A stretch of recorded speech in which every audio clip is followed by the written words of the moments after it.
بسم اللہ الرحمن الرحیم۔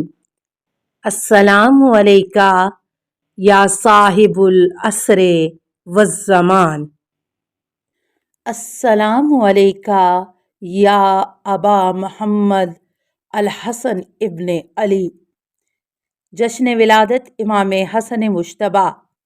نام حسن، چچا جعفر طیار، کنیت ابو محمد، دادی فاطمہ بنت اسد، لقب مجتبیٰ، سبط اکبر، ذکی، طیب، نانی حضرت ختیجہ، والدہ حضرت فاطمۃ الزہرا، دادا حضرت ابو طالب، نانا حضرت رسول خدا صلی اللہ علیہ وآلہ وسلم۔ مقام ولادت مدینہ۔ تاریخ ولادت 15 رمضان المبارک 3 ہجری۔ خاص معاون و مددگار حضرت امام حسین علیہ السلام۔ تعداد حج 25۔ خاص شہرت غربا کے لیے دسترخوان سخاوت۔ مسلمانوں کی مکہ سے مدینہ ہجرت کو تیسرا سال تھا۔ اللہ کی مہمانی کا مہینہ اپنی رحمتوں کی بارش برساتے ہوئے گزرتا جا رہا تھا۔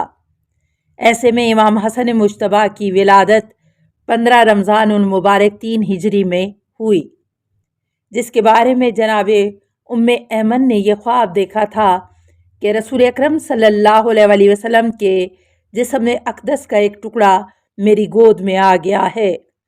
وہ سخت پریشان تھیں، مگر رسول اکرم صلی اللہ علیہ وآلہ وسلم نے اس خواب کی یہ تعبیر بتائی کہ عن قریب میری بیٹی فاطمہ کے ہاں فرزند پیدا ہوگا اور اس کی تربیت کا شرف تمہیں نصیب ہوگا۔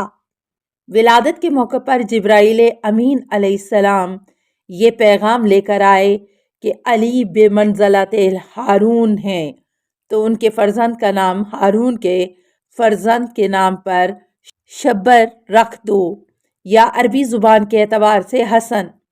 یہ نام خزانہ قدرت سے عطا کیا گیا تھا، اس سے پہلے یہ کسی کا نام نہ تھا۔ بچپن۔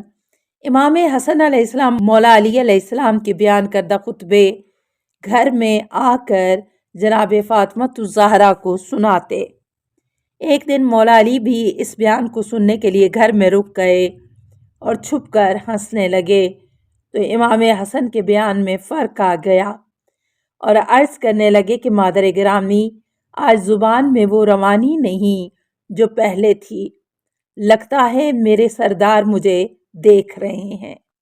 جب امام حسن علیہ السلام کی ولادت ہوئی اس سال جنگ احد ہوئی۔ 2 سال کے تھے تو جنگ احزاب ہوئی، 3 سال کے ہوئے تو صلح حدیبیہ ہوئی، 4 سال کے ہوئے تو جنگ خیبر ہوئی۔ السلام علیکہ یا بقیۃ المؤمنین، السلام علیکہ یا وارث رسول رب العالمین، السلام علیکہ یا حسن ابن علی امیر المؤمنین وابن سید الوصیین، السلام علیکم ورحمۃ اللہ وبرکاتہ۔ اللہم صلی علی محمد و آل محمد۔